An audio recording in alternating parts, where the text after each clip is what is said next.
Today we are going to discuss about Pauli's exclusion principle in unit structure of atom. This law is based on the theorem of quantum numbers. बहुत ही best law है और ये depend करता है quantum numbers पर, जिनका study हम लोग प्रीवियस क्लास में कर चुके हैं.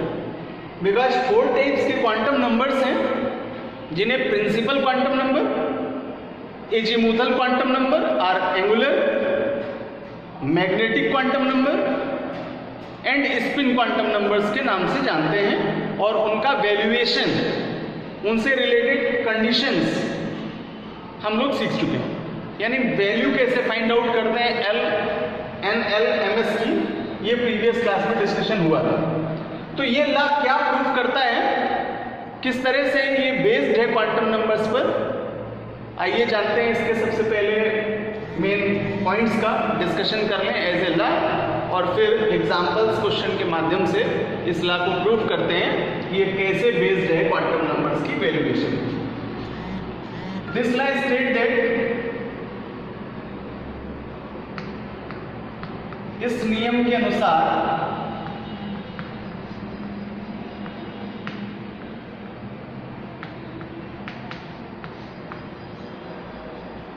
किसी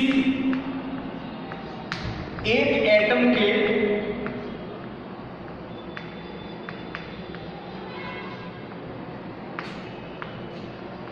किन्हीं 2 इलेक्ट्रॉन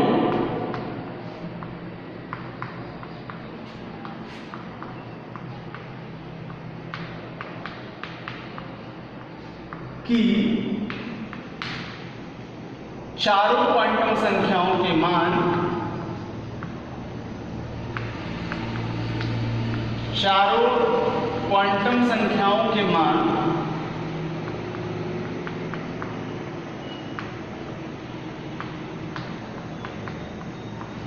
समान नहीं हो सकते, समान नहीं हो सकते.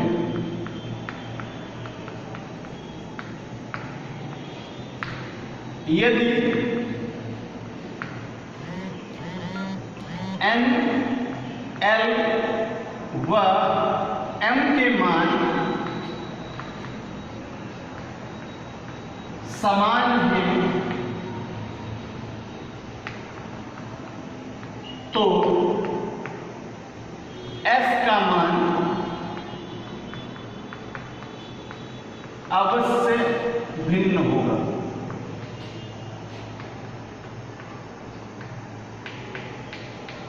ये एक एग्जैक्ट लैंग्वेज है इस लॉ की.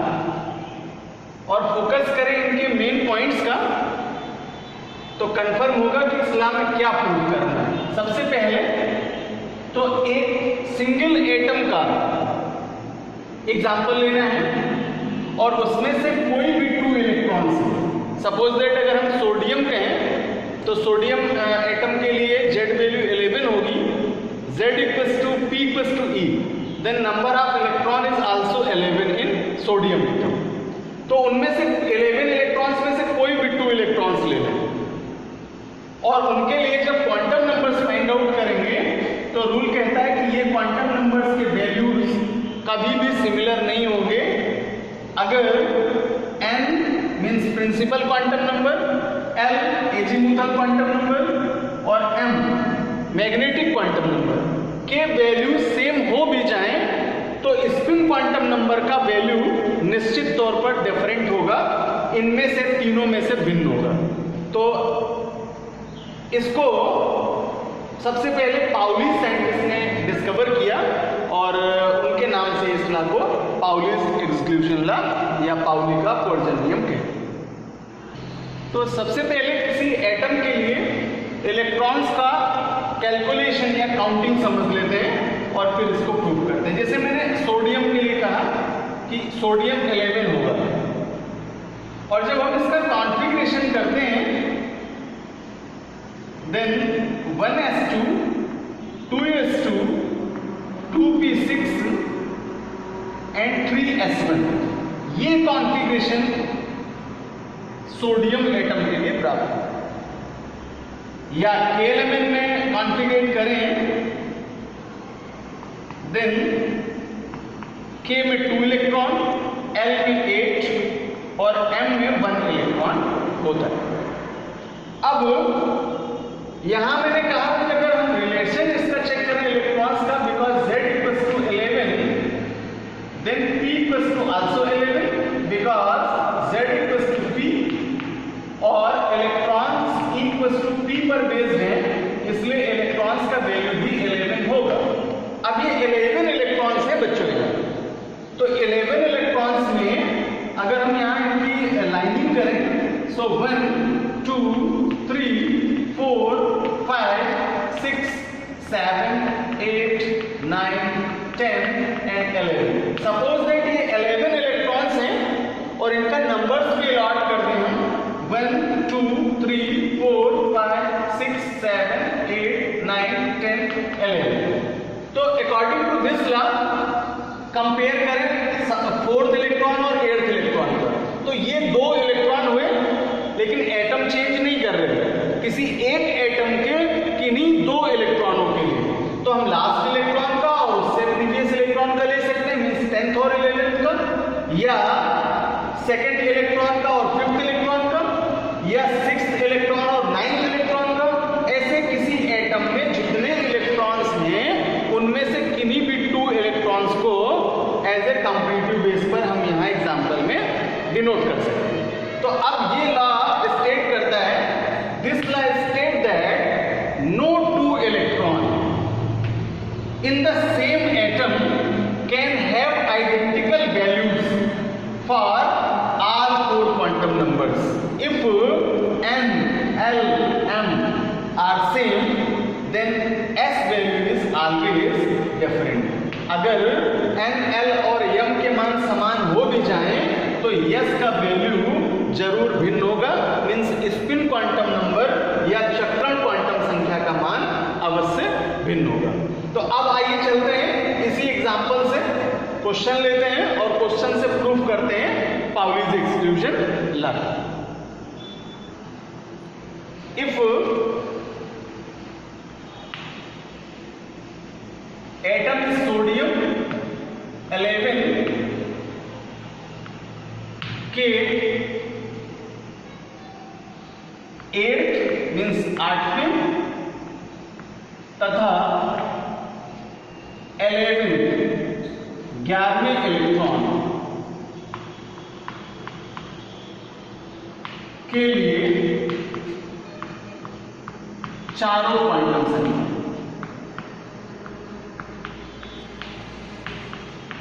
चारों क्वांटम संख्याओं के मान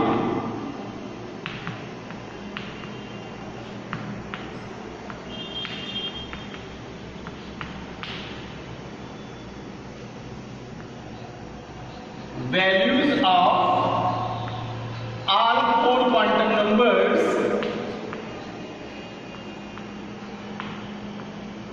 quantum numbers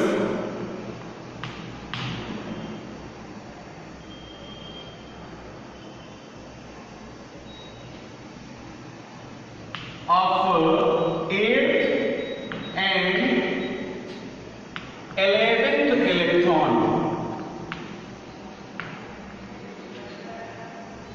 for sodium atom।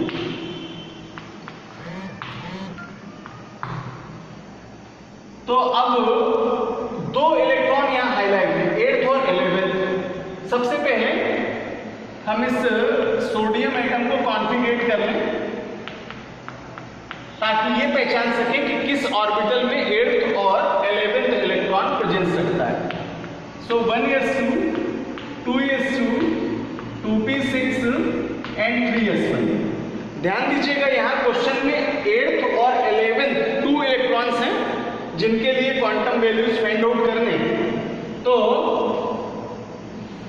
एक तरफ कर लेते हैं for 8th electron and second side कर लेते हैं फॉर 11th इलेक्ट्रॉन, और इसके बाद ये वैल्यूज यहां से फाइंड आउट कर लेते हैं ताकि दोनों का कंपेयर करा सकें और वैल्यू जज कर सकते। बच्चों 8th इलेक्ट्रॉन जाएगा 2p6 में, बिकॉज 2 to 4 इलेक्ट्रॉन तो यहां तक हुए, और जब 2p में इंटर करेगा तो 5 से, सो 5 6 7 8 9 10 इतने इलेक्ट्रॉन 2p6 में हैं, और इसका मतलब है कि 8th इलेक्ट्रॉन 2p6 में है। तो एक तरफ तो हमने इसको आइडेंटिफाई किया 2p6 को, जबकि 11th इलेक्ट्रॉन लास्ट इलेक्ट्रॉन होगा जो कि इंटर करता है 3s1 में। तो last electron means 11th electron के लिए क्वांटम वैल्यूज यहां से फाइंड आउट करेंगे। अब 2p6 का इलेक्ट्रॉन चेक करें, और उससे पहले इसको फिल कर लें ताकि पता चल जाए, आइडेंटिफाई हो जाए कि कौन सा इलेक्ट्रॉन है। तो आपने प्रीवियस क्लास में पढ़ा था कि p के लिए 3 क्लासेस जनरेट करते हैं, px, py और pz। 6 इलेक्ट्रॉन है, सो पहले इलेक्ट्रॉन क्लॉकवाइज भरे जाएंगे, देन इनका स्पिन एंटी क्लॉकवाइज होगा। तो ये मैंने यहाँ 6 इलेक्ट्रॉन फिल किए 2p6 के लिए। अब 4 तो यहां तक हो गए, और जब स्टार्ट करोगे तो ये वाला इलेक्ट्रॉन है क्लॉकवाइज डायरेक्शन में 5th 6th और 7th, ये इलेक्ट्रॉन क्लॉकवाइज डायरेक्शन में है, जबकि 8th वाला इलेक्ट्रॉन आपका एंटी क्लॉकवाइज डायरेक्शन में है, जिसको मैंने बोल्ड कर दिया यहाँ। इसके लिए वैल्यू फाइंड आउट करनी है, तो आपने 8th इलेक्ट्रॉन को देखना है, मैंने इसे बोल्ड किया। अब इसी तरह से s1 में जाएं तो s का केवल एक क्लास शो करते हैं रेक्टेंगल में, और ये इलेक्ट्रॉन इसी डायरेक्शन में शो होगा क्लॉकवाइज डायरेक्शन में, और ये इसका 11th इलेक्ट्रॉन होगा, 11th इलेक्ट्रॉन, जबकि ये वाला 8th इलेक्ट्रॉन। अब चलते हैं वैल्यूज फाइंड आउट करने। 8th इलेक्ट्रॉन के लिए n का value means principal quantum number का वैल्यू होगा 2, बिकॉज फ्रंट में लिखी गई डिजिट उसकी प्रिंसिपल क्वांटम नंबर को बताती है। सो n का वैल्यू 2 हो जाएगा, और l का वैल्यू ऑर्बिटल देख करके जब n का वैल्यू गिवन ना हो तो टेबल से ये वैल्यूज पुटअप कर लेते हैं, for s0, for p1, for d2 and for f3, ये वैल्यू। तो अगर p ऑर्बिटल है तो p के लिए l का वैल्यू 1 होगा, और 1 होगा तो m के वैल्यूज यहां से आप फाइंड कर सकते हैं, बिकॉज p के जो इलेक्ट्रॉन्स हैं उनको मैंने दिखाया अभी आपको, इस डायरेक्शन में जाएंगे, clockwise clockwise clockwise, anti clock anti clock anti clock, और ये है आपका anti clockwise 8th electron. Value put up करिए, तो m के लिए फार्मूला यूज करते हो m = -L2 + L और विथ 0, देन वैल्यू जाएगी -1 0 और +1। चूंकि 8वां इलेक्ट्रॉन इस बॉक्स में इंटर करता है, इसके लिए वैल्यू मिल रही -1, तो m का वैल्यू होगा -1। अब इसका डायरेक्शन इलेक्ट्रॉन का देखते हैं कि ये एंटी क्लॉकवाइज है। तो आपने स्पिन क्वांटम नंबर्स के लिए पढ़ा था कि जब इलेक्ट्रॉन एंटी क्लॉकवाइज डायरेक्शन में होगा देन उसे -1/2 वैल्यूएट करेंगे। सो s = -1/2। ये तो वैल्यूज हो गए आपके 8th इलेक्ट्रॉन के। अब जरा फाइंड आउट करें लास्ट इलेक्ट्रॉन के लिए। सो n का वैल्यू 3 होगा बिकॉज फ्रंट डिजिट, और l का वैल्यू ऑर्बिटल s के लिए टेबल में से वैल्यूएट करें तो 0 वैल्यू होगा, इसलिए l का वैल्यू 0, और m के लिए सिंगल बॉक्स है 1 इलेक्ट्रॉन होगा इस रेक्टेंगल में, और इसका वैल्यू भी 0 होगा, बिकॉज l 0 तो m 0, ऐसा आप पढ़ के आए हैं क्वांटम नंबर्स की वैल्यूएशन में। तो m का वैल्यू यहां से 0 मिला, और s के लिए इलेक्ट्रॉन का डायरेक्शन चेक किया तो ये इलेक्ट्रॉन आपका क्लॉकवाइज डायरेक्शन में है। सो एट लास्ट इसके लिए वैल्यूएशन करेंगे प्लस का 1/2। अब जरा कंपेयर कर ले दोनों इलेक्ट्रॉन का। n का वैल्यू 2 है, n का वैल्यू 3 है, यहीं से डिफरेंट हो गए क्वांटम नंबर्स। l का 1 है, l का 0 हो गया, m -1 है, m 0 है, s -1/2 है, और s +1/2। तो हम देख पाते हैं यहाँ तो सभी चारों ही क्वांटम नंबर डिफरेंट हैं, जबकि लॉ कह रहा था कि किसी एक एटम के किन्हीं 2 इलेक्ट्रॉनों की चारों क्वांटम नहीं हो सकता है। तो ये प्रूफ करता है। यहाँ देखा हमने कि 4 क्वांटम नंबर्स हैं, एटम एक ही था सोडियम और 2 डिफरेंट इलेक्ट्रॉन्स हैं जिनमें से एक 8th है और एक है 11th, लेकिन क्वांटम नंबर्स यहाँ सेम नहीं आए, इनके चारों के क्वांटम नंबर्स डिफरेंट आए। बट सेकेंडरी केस में कहता है ये लॉ कि अगर कोई 3 क्वांटम नंबर्स के वैल्यू सेम हो भी जाए, जैसे n का वैल्यू सेम हो जाए, l भी सेम हो जाए और m भी सेम हो जाए, तो ऐसी कंडीशन में स्पिन क्वांटम नंबर का चक्रण क्वांटम संख्या का मान अवश्य ही भिन्न होगा। तो ये लॉ प्रूफ होता है ऐसे क्वेश्चन से। आइए और कुछ क्वेश्चंस करते हैं ताकि समझ पाएं कि कैसे पाउलीज एक्सक्लूजन लॉ यहां पर प्रूफ होता है। तो एग्जांपल लेते हैं कार्बन एटम की। 6 कार्बन 12 के लिए 4th and 6th electron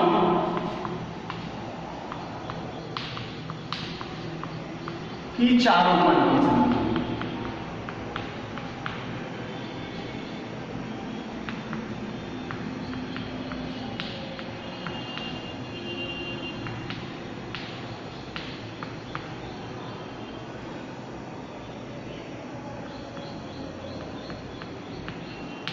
Find the R 4 quantum numbers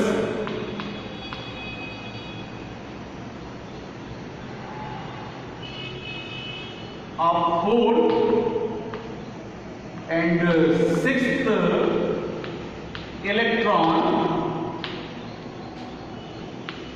for 6 carbon 12 atom। अब यहां से कंपेयर कर सकते हैं हम, बिकॉज कार्बन का कॉन्फ़िगरेशन करते हैं 1s2 2s2 और 2p2 में, और इलेक्ट्रॉन फाइंड आउट करने दे। तो इलेक्ट्रॉन फाइंड आउट करने के लिए ये वैल्यूएट करेंगे for 4th electron and for 6th electron of carbon atom।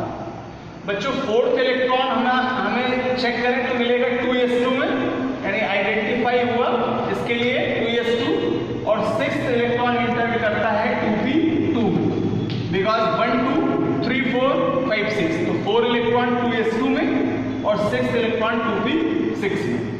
अब यहां से वैल्यू फाइंड आउट करें तो n का वैल्यू 2 होगा, और जबकि टेबलाइज करें तो इनके ऑर्बिटल्स के वैल्यू मिलेंगे, s का 0, p का 1, d का 2 और f का 3। s ऑर्बिटल के लिए l का वैल्यू 0 होगा, और m के वैल्यूज के लिए s का सिंगल रेक्टेंगल और इलेक्ट्रॉन 2 है, 3rd और 4th। तो 4th इलेक्ट्रॉन ये वाला होगा जिसको बोल्ड किया मैंने यहाँ, और इसके लिए वैल्यू होगी l, बिकॉज l 0 तो m 0, तो m का वैल्यू मिलेगा 0 फॉर 4th इलेक्ट्रॉन। और जब डायरेक्शन चेक करते हैं इस इलेक्ट्रॉन का तो एंटी क्लॉकवाइज है, और एंटी क्लॉकवाइज डायरेक्शन के लिए ये वैल्यूज मिलेंगे माइनस का 1/2।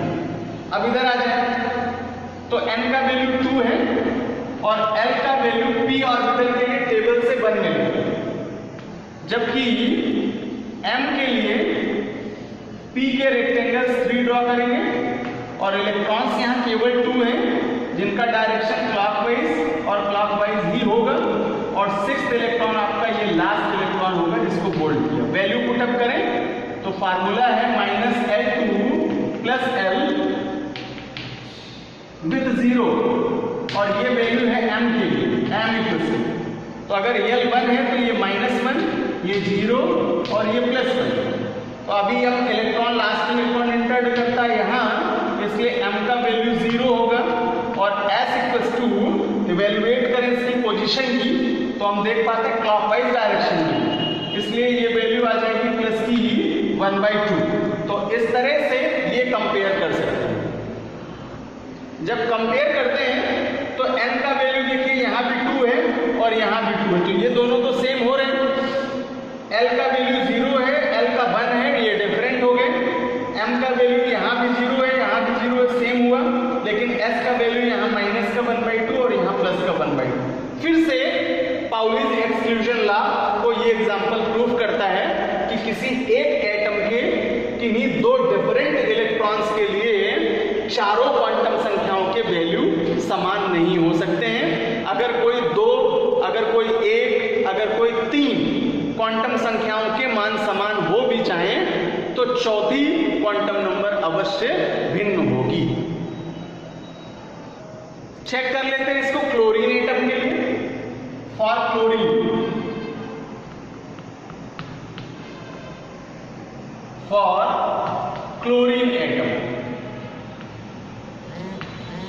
और इसके ले लेते हैं 14th electron and 17th electron. 14वें और 17वें इलेक्ट्रॉन के लिए क्वांटम नंबर्स निकालें, क्वांटम नंबर्स, और फाइंड करके देख लेते हैं। तो क्लोरीन का कॉन्फ़िगरेशन 17 से करेंगे, जेड वैल्यू से 1s2, 2s2, 2p6, 3s2 and 3p5। Evaluate करेंगे इलेक्ट्रॉन्स को both side for 14th electron and for 17th electron. जब ये इवेल्युएट करेंगे तो यहां से आपको वैल्यूएशन पता चलेगी इनकी कि कहां पर ये इलेक्ट्रॉन है। 2, 2, 4, 6, 10 to 12 तो यहां तक हुए, और 3p5 में ही 14th इलेक्ट्रॉन होगा और 3p5 में ही 17th इलेक्ट्रॉन होगा, लेकिन दोनों की पोजीशन अलग अलग है। तो इसके लिए मेजर कर लीजिए, 3p5 आइडेंटिफाई होगा और इसके लिए भी आइडेंटिफाई करेंगे 3p5 से इलेक्ट्रॉन का 17th का। चेक करें जरा वैल्यू, n का वैल्यू 3 है और इसके लिए भी n का वैल्यू 3 है, जबकि L का वैल्यू टेबल से मिल रहा है फॉर S, P, D और F के लिए 0, 1, 2 और 3 से P का 1 और यहां से भी P का 1, दोनों में ही P ऑर्बिटल्स की प्रेजेंस है। अब M का वैल्यू जरा चेक करें, P के लिए 3, Px, Py, Pz, और यहां भी सेम P के लिए 3, Px, Py और Pz। वैल्यूएट करें जरा, -1, 0, +1 और -1, 0 और +1, बिकॉज -L से +L विथ 0 के साथ। ये है M का फाइंड आउट करने का फार्मूला। अब इलेक्ट्रॉन चेक कर लीजिए, 5 इलेक्ट्रॉन है और आपके 12 यहां तक हो चुके। तो अगर 12 हो चुके यहां तक तो स्टार्ट होगा 13 से, 13वें इलेक्ट्रॉन से इंटर्ड करेगा। तो 13th इलेक्ट्रॉन और 14th, और हमें इसको बोल्ड करना चाहिए क्योंकि इसी के लिए देखना है इलेक्ट्रॉन्स के लिए क्वांटम नंबर्स। तो 14th इलेक्ट्रॉन ये हुआ, देन 15th, 16th और 17th, टोटल इलेक्ट्रॉन भर दिए बट हाईलाइट इसको किया। और यहां लास्ट इलेक्ट्रॉन जाएगा 1, 2, 3 क्लॉकवाइज डायरेक्शन में, 4 एंड 5, और ये होगा लास्ट इलेक्ट्रॉन आपका 17th इलेक्ट्रॉन। अब जरा m के वैल्यू चेक कर लीजिए। तो m का वैल्यू 0 हुआ बिकॉज इलेक्ट्रॉन हमारा इंटर्ड करता है इस बॉक्स, और यहां भी m का वैल्यू 0 हुआ बिकॉज इलेक्ट्रॉन इंटर्ड करता है इस बॉक्स। लेकिन जब s के वैल्यू आप डिनोट करेंगे तो इस इलेक्ट्रॉन का डायरेक्शन है क्लॉकवाइज, और क्लॉकवाइज डायरेक्शन के लिए आप ये वैल्यूएशन करते हैं प्लस का 1/2, और जबकि यहां पर इलेक्ट्रॉन का डायरेक्शन एंटी क्लॉकवाइज है, देन इसको वैल्यूएट करेंगे माइनस का 1/2। अब ये चारों क्वांटम संख्या हमने दोनों इलेक्ट्रॉनों के लिए फाइंड आउट कर ली। कंपेयर कर लीजिए, n का वैल्यू 3 है, m का वैल्यू 3 है, सेम हो गई। L1 है, L1 है, ये भी सेम हो गई, और m का वैल्यू 0 है, ये भी 0 है। तो आप देखिए यहाँ 3 क्वांटम संख्याएं ऐसी हैं जिनका वैल्यू समान आ गया। तो रूल यही कह रहा था कि अगर कोई 3 क्वांटम नंबर्स के वैल्यू सेम हो भी जाए तो 4th वाली जरूर भिन्न हो जाएगी। तो यस का वैल्यू देखिए डिफरेंट आया, ये वैल्यू प्लस का 1/2 और यहाँ पर यस का वैल्यू माइनस का 1/2। तो बच्चों इन एग्जाम्पल से प्रूफ होता है पाउलीज लॉ, पाउली का अपवर्जन नियम, पाउलीज एक्सक्लूजन लॉ, जो कि एक्सप्लेन करता है कि किसी एक एटम के किन्हीं दो इलेक्ट्रॉनों के लिए चारों क्वांटम संख्याओं के मान समान नहीं हो सकते। इसी तरह से आप और भी क्वेश्चंस लेकर के इस लॉ को प्रूव कर सकते हैं और इन क्वांटम नंबर्स की इवैल्यूएशन कर सकते हैं।